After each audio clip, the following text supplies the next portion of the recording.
I have a nightmare stepdaughter story for you guys today. At first you might feel sorry for her, but let me just keep going with the story and you make your mind up in the comment section. Some people are not worth losing a sleep over, but some are worth fighting and dying for. You may not understand my story, except I start right from where it all started. I'm the first child of my parents and we kind of lived the average life. I got into college and it was not difficult navigating myself 4 years later with a very nice result.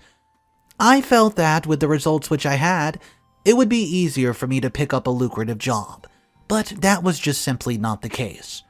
After a few months of frustration, I just decided to sit right back at home. My parents' home. Call me lazy, and you would be wrong because I'd practically done all I could.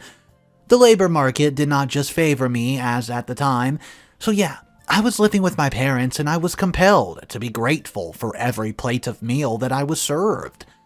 It was not funny because my younger brother soon finished college and immediately got a job with an auditing firm. He was an auditor just like I was, but he got a job while I failed to get one. He soon moved out of the family house while I remained there doing chores and all. As expected, I could not really complain about anything, as my parents would quickly remind me that they were the ones still having to take care of me. Then, the reverse was supposed to be the case. Things dragged on that way until luck shone my way one day, when I finally received an invitation for an interview at one of the places where I've tendered my letter of application. Well, I guess I passed their test and I resumed work, though I was placed on a 6-month probation period, after which the firm would decide if I've done well enough to become a full-time staff with full benefits. And well, that's where I met Alice. I was placed under Alice and she was my supervisor. She'd been working in the firm for 5 years, and my relationship with her was not like a boss and his servants. Au contraire. Alice never really bossed me around, even though she was 10 years my senior. She was approachable and always did her best to relate with me like we were equals, though I was not stupid enough to disrespect her. It was all thanks to her that I got employed as a full-time staff at the firm 6 months later. I got close to her. We became really good friends at work. It was not long, though, before we took our friendship outside of the office. We began dating about a year after I got employed at her workplace. We did our best just to keep it a secret. The company was not really against their staff dating, but Alice insisted that we just kept it under wraps, because of the age difference and all, at least for the time being. The age difference meant nothing to me except a number. It was my life, and nobody had the right to dictate how it was going to be lived. All the same, though, I respected her wish. Something just felt off. I'd known her for a while, and it still felt like there was something about her which she was keeping back from me. It was when I proposed to her that she finally told me about what she had been hiding all along. With the way we had bonded, I never felt that Alice would say no to my proposal. I was certain that I loved her, and from what I saw, I thought she loved me. But it made no sense that she's turning down my proposal. Not even the age of difference was enough reason. I pressed for an answer, and that's when she told me that she had a 15-year-old daughter from a relationship that led nowhere. She said that she felt it was only in it for fun and that she did not want to drive me away, as she had driven her previous lovers out with the news that she had a 15-year-old. I guess it made sense at that point because I'd always wondered why a pretty lady like her was single. She really did a good job hiding her private life, aka her daughter, from all her colleagues. I thought long and hard about it, and though I was disappointed that she hid her daughter's existence from me all this while, I understood where she was coming from. She was scared of losing me, and I assured her that I was the real deal, and I genuinely loved her despite her daughter. I made a vow to love her daughter like she was my own child, and she finally accepted my proposal. And there were 2 things that we needed to do before we went and got married. I needed to meet with her daughter, and she needs to meet with my parents. Alice arranged a meeting between her daughter and I, but it did not turn out as expected. Her daughter, who was called Tasha, was not really keen on having a stepdad. I guess she had seen her mother let down by so many men that she concluded they were all the same. She was a bit cold towards me that day, and I remained understanding because she was just trying to protect her mom. Alice and I finally went to see my parents, and my parents were colder than her daughter had been.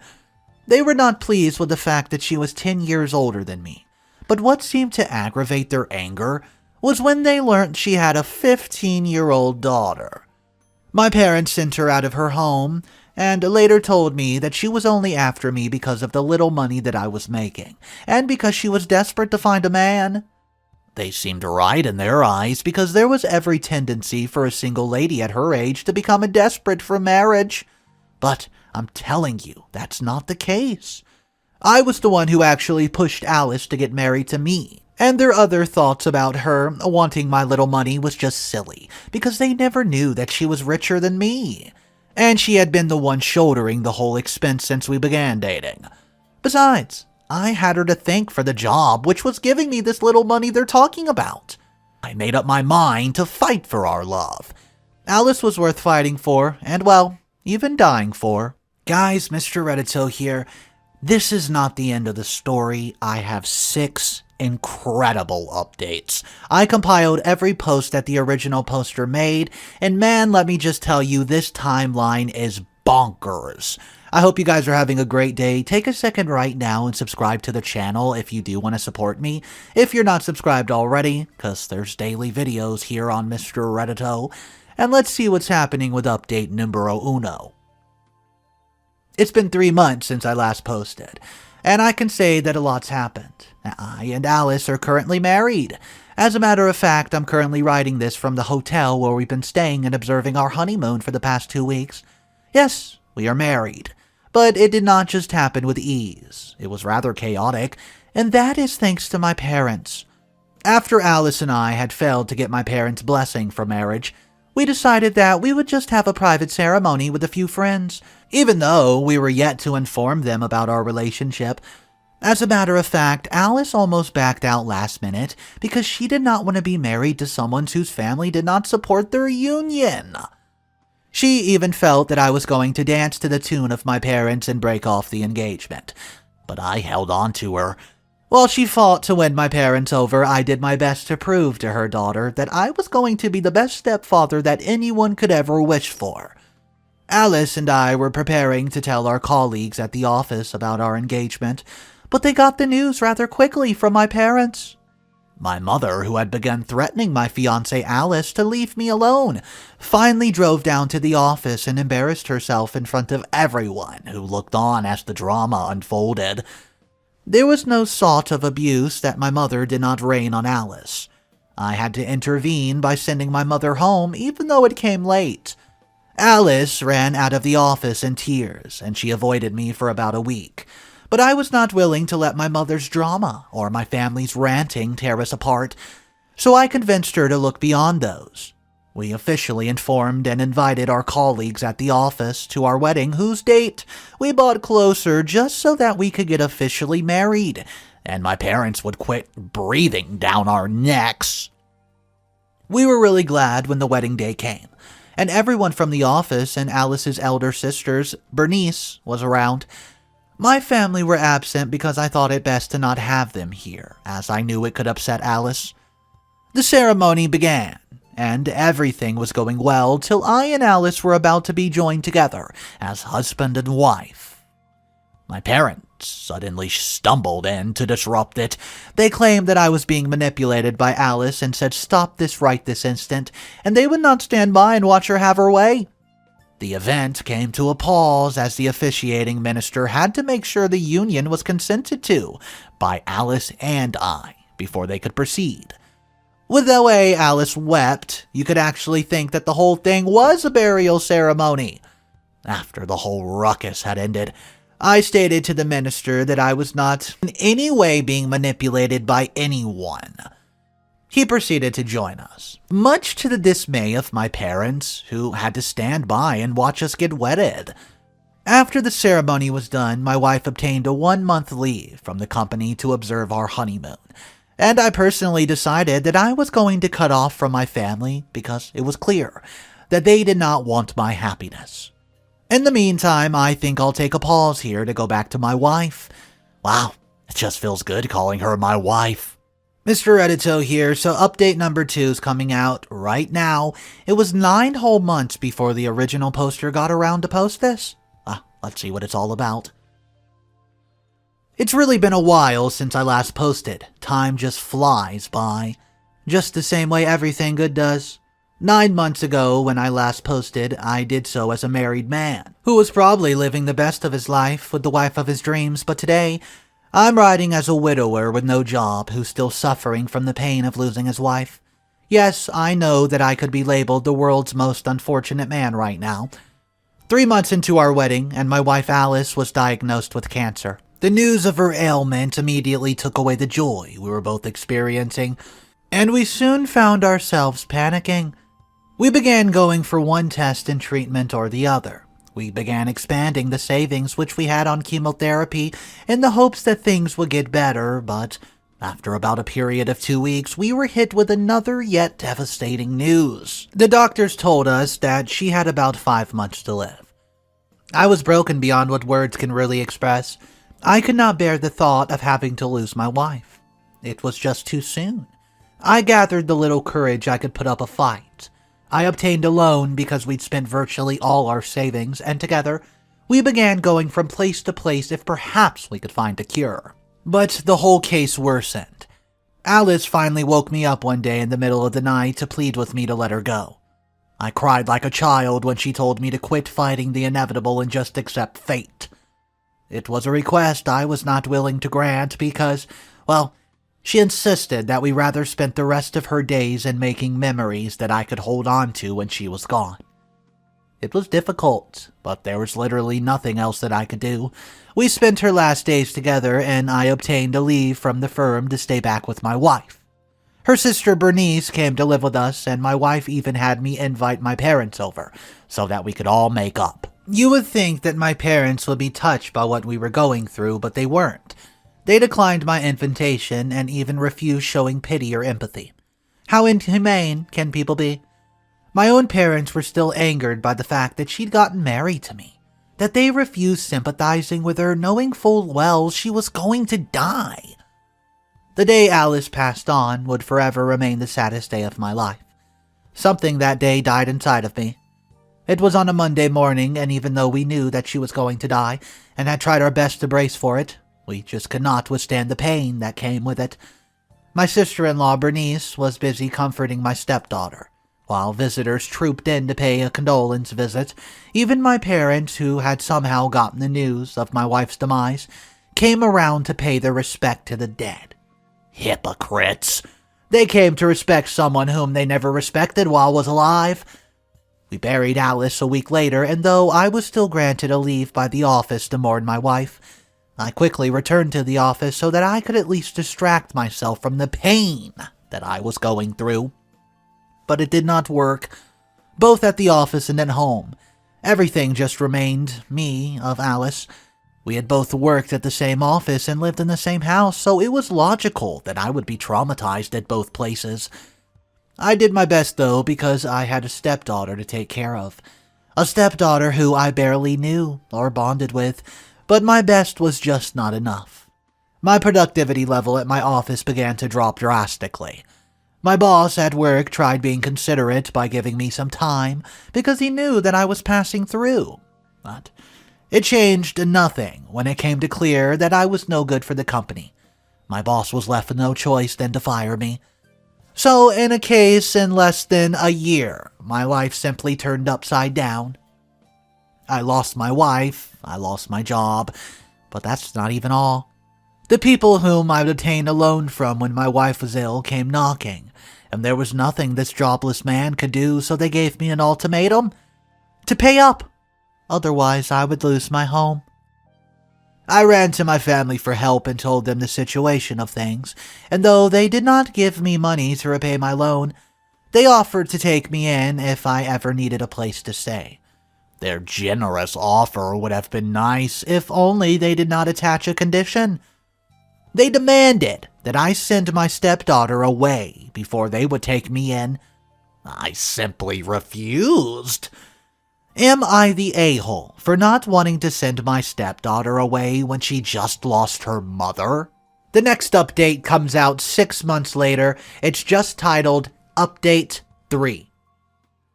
It's been 6 months since I last posted, and that's because things have gotten a little bit stable.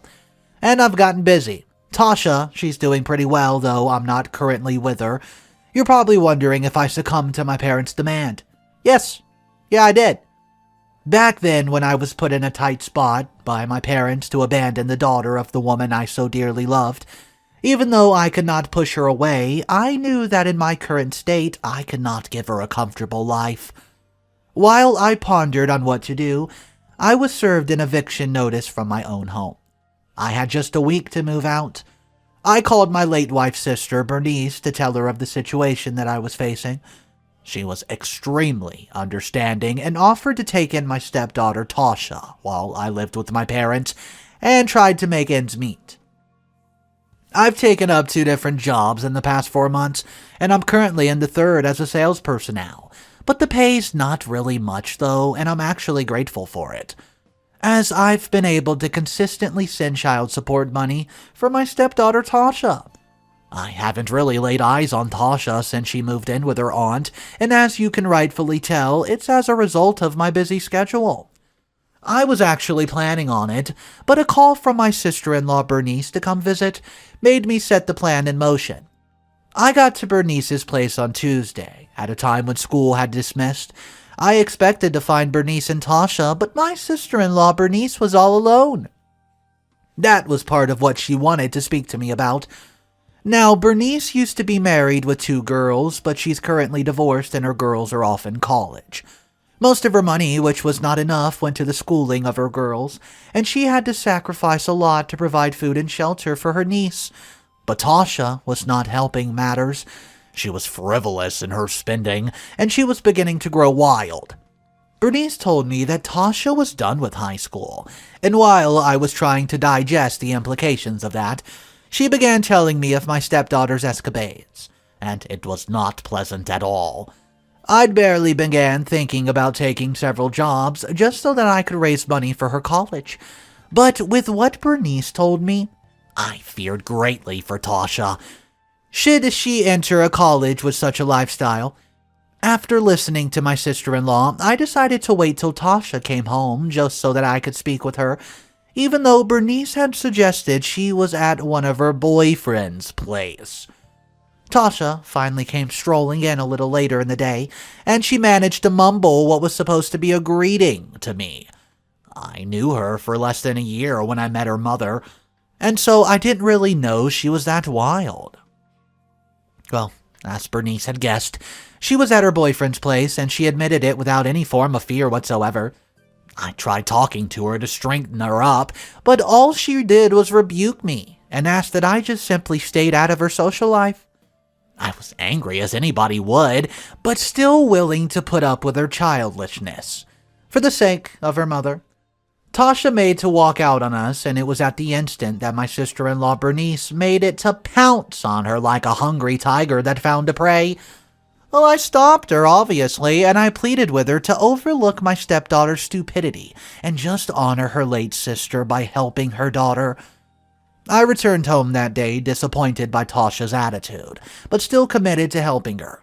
She's been admitted into college, and I'm currently working myself out just to make sure I meet up with the financial expenses. So, it was quite some time since the last update.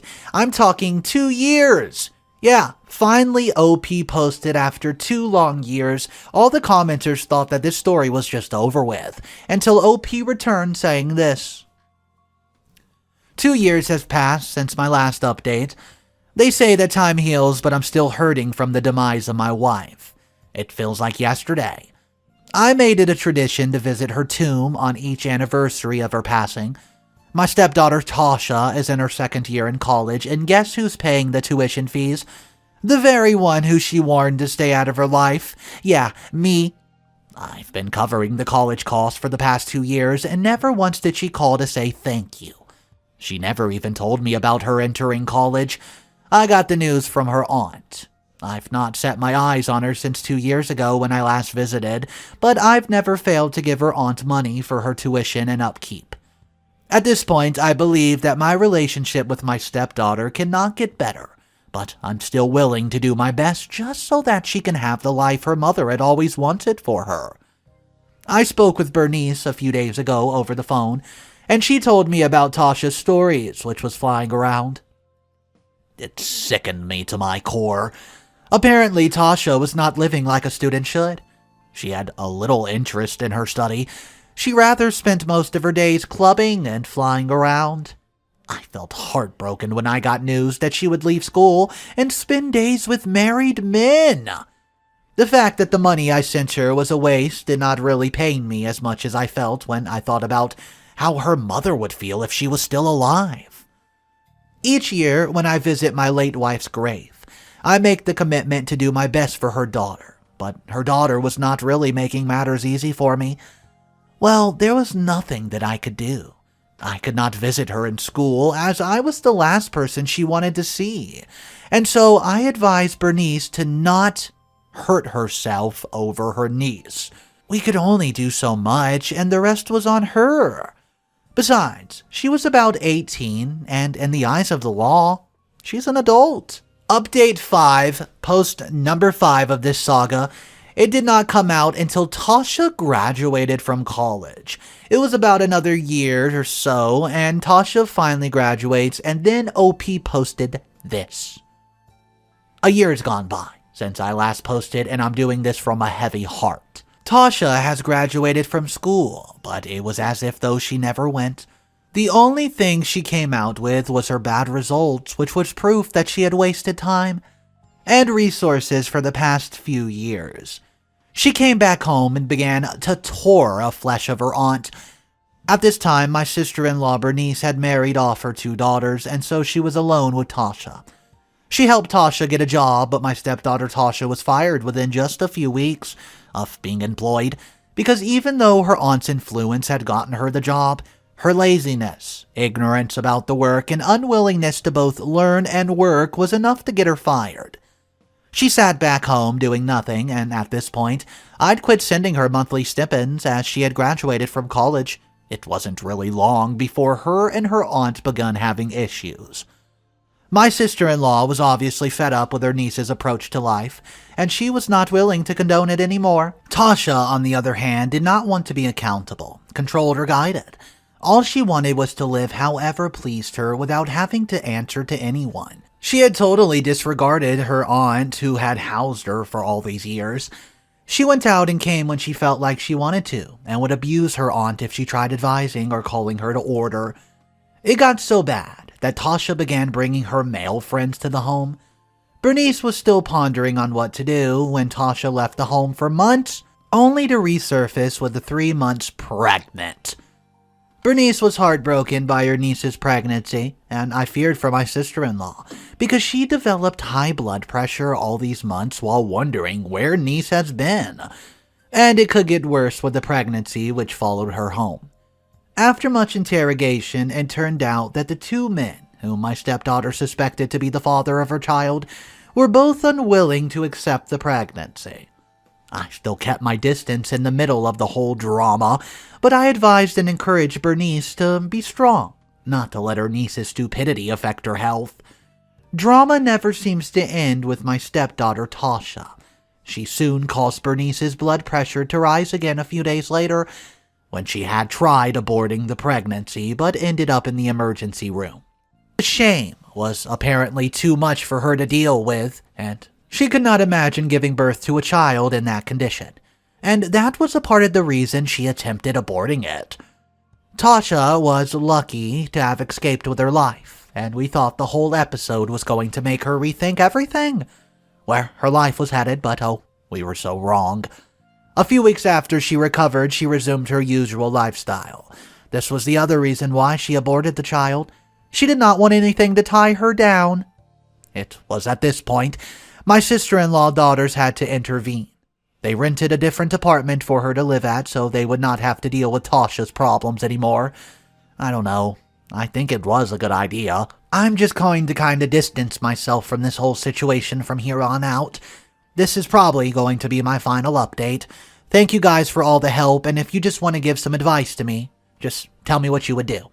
Also, am I the a-hole for not wanting any contact and basically ghosting the whole situation? So the stepdaughter of this story was an absolute nightmare. Yeah, it was totally tragic that her mother passed away, and it probably caused a lot of this stress and drama that this story had. But at the same time, she has to realize she's putting all the people around her at an incredible disadvantage because it's such a toxic environment, causing anxiety and absolutely wrecking OP, who just lost the love of his life, which was her mother, by the way, and not to mention poor Bernice, who had her blood pressure skyrocketing trying to deal with this chick. I would like to know from you guys, if you've ever had to handle a situation like this, or maybe you've never been in one, but you kind of know what you should do. Let me know in the comments, drop them down below. Thank you for tuning in. I hope each and every one of you have an amazing day. And if you want, consider subscribing, because it's the best way to support me. See you guys.